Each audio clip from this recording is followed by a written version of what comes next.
YouTube blogger జ్యోతి మల్హోత్రా అనే ఒక వ్యక్తి పాకిస్తాన్ ఐఎస్ఐ ఉగ్రవాదులతో చేతులు కలిపి ఒక హిందూ అయి ఉండి హిందూ దేశంలో పుట్టినటువంటి భారత మహిళ. ఆ మహిళ వల్ల ఈరోజు ఎంతో మంది సింధూరాన్ని తూడ్పేసింది. భార్యల ముందే భర్తల ప్యాంట్లు విప్పి హిందూ అవునా కాదా, ముస్లిం అయితే కాదని కన్ఫర్మ్ చేసుకుని మరి కాల్చి చంపారండి వాళ్ళు. ఎందుకు ఆర్టికల్ 25, 26, 27, 28, 29, 30 ఆర్టికల్స్లో మైనారిటీ బుజ్జిగింపులు ఎందుకు? మనకి ఖురాన్ని భారతదేశంలో ప్రచారం చేసుకోవచ్చు, మీరు పెంచి పోషించుకోవచ్చు అని అనుమతి ఇచ్చిన వాడు ఎవడండి? మేము భారతదేశంలో ఏమంటలేము, మా సంప్రదాయం వేరే, మా ఆచారాలు వేరే, కాబట్టి మాకు ప్రత్యేక దేశం కావాలి అని కోరుకుంటే కదా విభజన జరిగింది ఆ రోజు భారత్ పాకిస్తాన్ అనేది. వచ్చే 30 సంవత్సరాల తర్వాత భారతదేశంలో హిందువులు అనేవారు బతికుంటాం కష్టం, పెద్ద స్థాయిలో హిందువులు మిగలరు. నమస్తే, వెల్కమ్ టు అవర్ ఛానల్. ప్రస్తుతం మన స్టూడియోలో రామరాజ వ్యవస్థాపకులు వీరరాఘరెడ్డి గారు ఉన్నారు. నమస్తే సార్. నమస్కారం మహాత్మా. గత వారం రోజుల కిందట భారత్ పాకిస్తాన్ యుద్ధం జరిగింది, అనేక మంది ప్రాణాలు కోల్పోయారు, దాంట్లో భారత సైనికులు వీరమరణం పొందారు. అంతకుముందు పహల్గామ్లో 26 మందిని పాకిస్తాన్ ఉగ్రవాదులు చాలా దారుణంగా వాళ్ళని చంపేశారు. దాని తర్వాతనే ఈ యుద్ధం అనేది మొదలైంది. ఇప్పుడు కొంత శాంతింప చేశారని చెప్పాలి. మళ్ళీ యుద్ధం జరిగే అవకాశాలు కూడా కనిపిస్తున్నాయి. ఎందుకంటే గత వారం రోజుల నుంచి చూస్తుంటే మళ్ళీ యుద్ధ ప్రాతిపదికనలు ఎక్కువ కనిపిస్తున్నాయి. ఎక్కడ చూసినా కూడా ఈ మతం కలహాలు కానివ్వండి, అంటే ఇస్లాంకి సంబంధించిన జిహాద్కి సంబంధించినటువంటి కొందరు ముస్లిమ్స్, పాకిస్తాన్ ముస్లిమ్స్, లేకుంటే ఇక్కడ కొందరు ముస్లిమ్స్ పాకిస్తాన్ వాళ్ళకి ఇన్ఫర్మేషన్ ఇవ్వడం, ఇక్కడ స్పైగా పనిచేయడము. సో ఇదంతా మనం చూస్తున్నాం. అయితే ముఖ్యంగా ఒక యూట్యూబ్ బ్లాగర్ జ్యోతి మల్హోత్రా అనే ఒక వ్యక్తి పాకిస్తాన్కి వెళ్ళి అక్కడ ఐఎస్ఐ ఉగ్రవాదులతో చేతులు కలిపి ఇక్కడ ఉన్నటువంటి మన స్థావరాల గురించి, మనకు సైనిక బలం గురించి, మన సెక్యూరిటీ గురించి, మన స్టేట్లో ఎక్కడెక్కడైతే హై సెక్యూరిటీ ఉంటుంది, ఎక్కడైతే ఉండదు, ఏ గుడ్ల దగ్గర ఎక్కువ సెక్యూరిటీ ఉంటుంది, ఇవన్నీ వ్లాగ్స్ చేసుకొని వీడియోస్ చేసుకొని మరి ఈ ఇన్ఫర్మేషన్ అంతా గత కొంతకాలంగా పాకిస్తాన్కి ఒక హిందూ అయి ఉండి హిందూ దేశంలో పుట్టినటువంటి భారత మహిళ.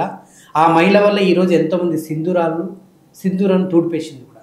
మరి ఇవన్నీ ఆ మహిళ ఎందుకు ఆలోచించకుండా ఇంత ఒక స్పైగా పనిచేస్తూ దేశద్రోహం చేస్తున్నటువంటి ఇలాంటి హిందూ మహిళని నిజంగా మీరు ఎలా చూస్తారు? ఈ అంశం పరంగా మీ అభిప్రాయం ఏంటి? తన మదిని భువిని సౌఖ్యపు జీవనమే యనుచు సదా దినములు గడిపే దూడుకోగల నన్నే దొర కొడుకు ప్రోచుర. ఇప్పుడు భూమి మీద సౌఖ్యమైన జీవనం గడపాలంటే డబ్బు కావాలటండి. ఆ డబ్బు కోసం ఇక్కడే సమాచారాలు అక్కడ చేరవేసేట వాళ్ళు చాలామంది ఉన్నారని వాళ్ళు కూడా గట్టి నమ్మకం కాబట్టి డబ్బుని ఎరవేసి వారి కార్యాలు వారు చేకూర్చే ప్రయత్నం చేసి ఉండొచ్చండి. అట్లానే పెహల్గామ్ దాడి 27 మంది సంహరించారని అన్నారు కదా తమరు.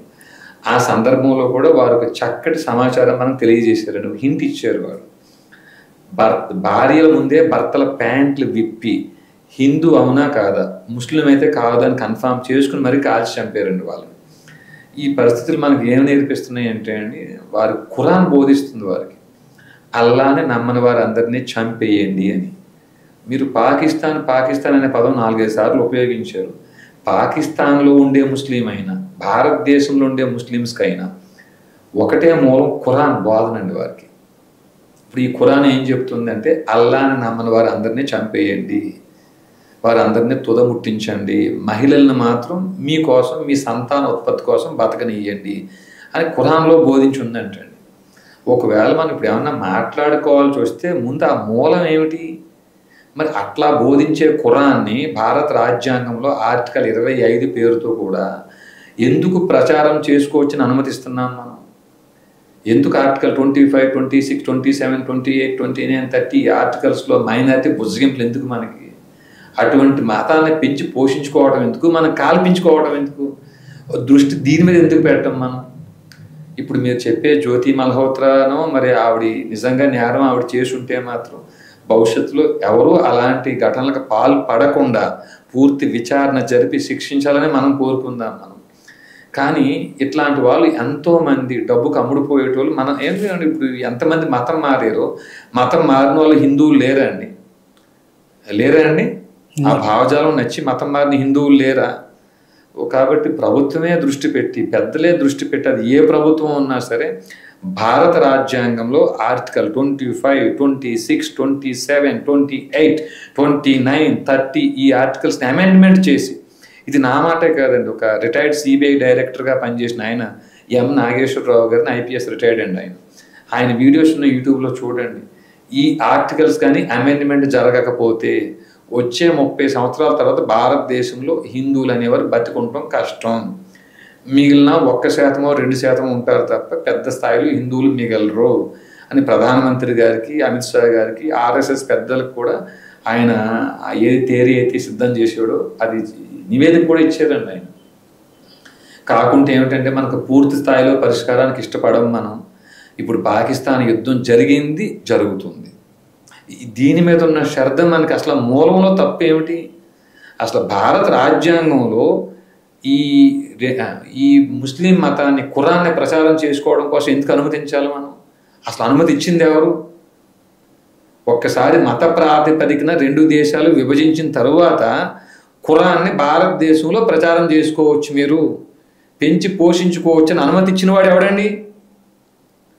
మేము భారతదేశంలో ఏమంటలేము, మా సంప్రదాయం వేరే, మా ఆచారాలు వేరే, కాబట్టి మాకు ప్రత్యేక దేశం కావాలి అని కోరుకుంటే కదా విభజన జరిగింది ఆ రోజు భారత్ పాకిస్తాన్ అనేది.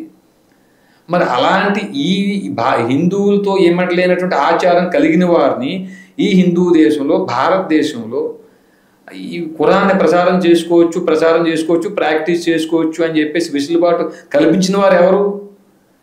ఇప్పుడు అమెండ్మెంట్ జరిపి ముందు ఆ వెసులుబాటుని ఎందుకు తీసేయం మనం? దాని మీద దృష్టి పెట్టకపోతే జ్యోతి మల్హోత్రాలు అంటే ఎక్కువ మంది ఇంకా వస్తానే ఉంటారండి. ఇంకా ఎందుకంటే డబ్బా చూపిస్తారు వాళ్ళు, ఎరేస్తారు వాళ్ళు, ఆ భావజాలం వైపు తీసుకెళ్తారండి వాళ్ళు. కాబట్టి ఏదైనా శాశ్వత పరిష్కారం దిశగా మనం ప్రయత్నం చేయాలి, మన పెద్దలను కోరుకుందాం స్వామి. ఓకే, అంటే ఇంతకుముందు కూడా అంటే మన గుళ్ళపై కూడా ఎన్నో విధ్వంసాలు జరిగినాయి. రీసెంట్గా ఒక 6, 7, 8 మంత్స్ బ్యాక్ సికింద్రాబాద్లో ఉన్న ముత్యాలమ్మ గుడిని ఒక ముస్లిం వ్యక్తి వచ్చి కాలుతో తన్ని అమ్మవారిని ధ్వంసం చేసిండు. కాలుతో తన్ని ధ్వంసం చేసినటువంటి సంఘటన ఒక్కొక్కరి గుండెలు పగిలినంత ఇదైంది. అది చూసినప్పుడు నాకే కళ్ళకెళ్ళి నీళ్ళు వచ్చాయి. అరే, పొద్దున్న లేస్తే మనం అమ్మవారి మీద భారం వేసి మనం పూజించి మనం అరే అమ్మ నేను ఇక్కడికి పోతున్నా, నా పని అయ్యేటట్టు చూడని మనం మొక్కుకొని వెళ్తాం. అంటే అంత నమ్మకంతో మనం పూజిస్తాము, అంత గౌరవంతో హిందూ ధర్మం మీద మనకు అంత గౌరవం ఉంది. అంత గౌరవంగా మనం మన హిందూ ధర్మాన్ని కాపాడుకుంటున్నాం. మన హిందూ ధర్మాన్ని అమ్మవారిని ఒకడు కాళ్ళతో తన్ని ధ్వంసం చేసిన విషయం నిజంగా అసలు అది ఎంత ఘోరమైన విషయం. అంటే కొత్తగా ఏం చేశారండి వాళ్ళు?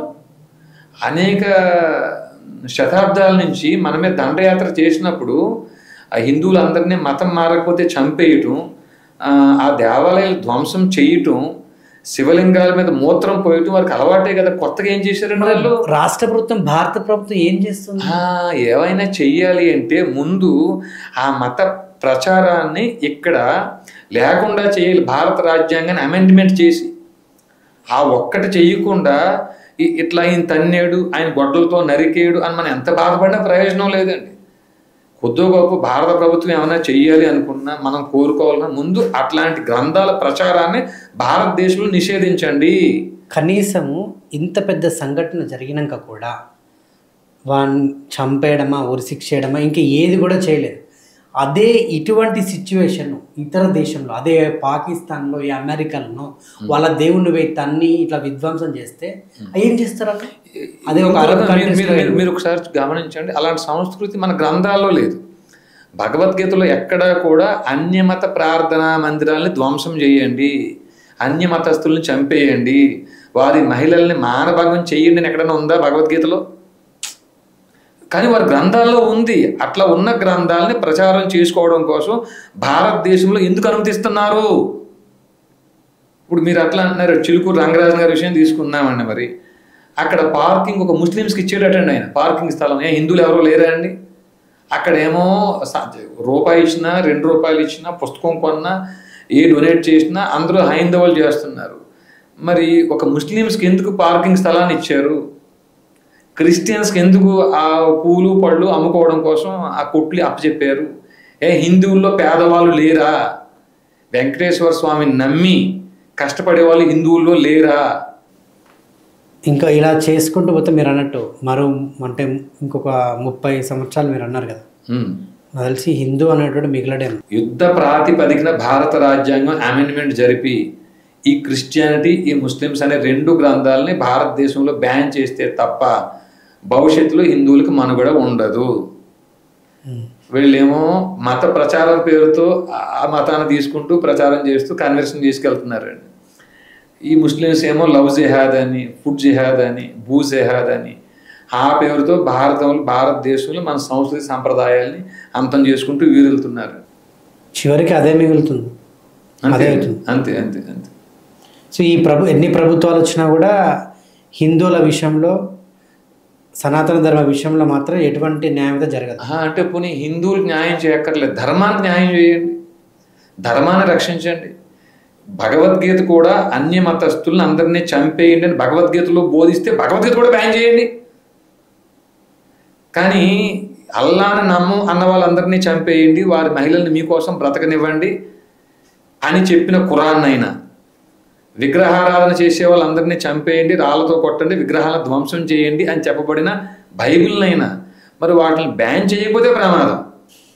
ఓకే, అంటే ఇంకనైనా ఇప్పటికైనా అంటే మరి ప్రభుత్వాలు ఆలోచిస్తాయా లేదా, మరి ఎటువంటి నిర్ణయాలు తీసుకుని తెలియదు. కానీ నెక్స్ట్ ప్రభుత్వం వస్తే కూడా, ఇప్పుడు ఈ బీజేపీ వచ్చింది, నెక్స్ట్ కాంగ్రెస్ వచ్చినా కూడా నాకు తెలిసి ఏం మార్పులు ఏముండవు తెలిసి, ఇంకా అరాచకాలు పెరుగుతాయేమో చూద్దామండి. యదా యదా హి ధర్మస్య గ్లానిర్భవతి భారత అభ్యుత్థానమధర్మస్య తదాత్మానం సృజామ్యహం అని ధనంజయ గోత్ర క్షత్రియులకి భరత్ పరీక్షిత్ విష్ణువర్ధన మహారాజ వంశ అనే క్షత్రియ ప్రవర కలిగిన వారికి, భరత వంశీయులకి మాట ఇచ్చిన నల్ల ఆయన వచ్చి ధర్మస్థాపన చేస్తాడేమో చూద్దాం. Okay, thank you.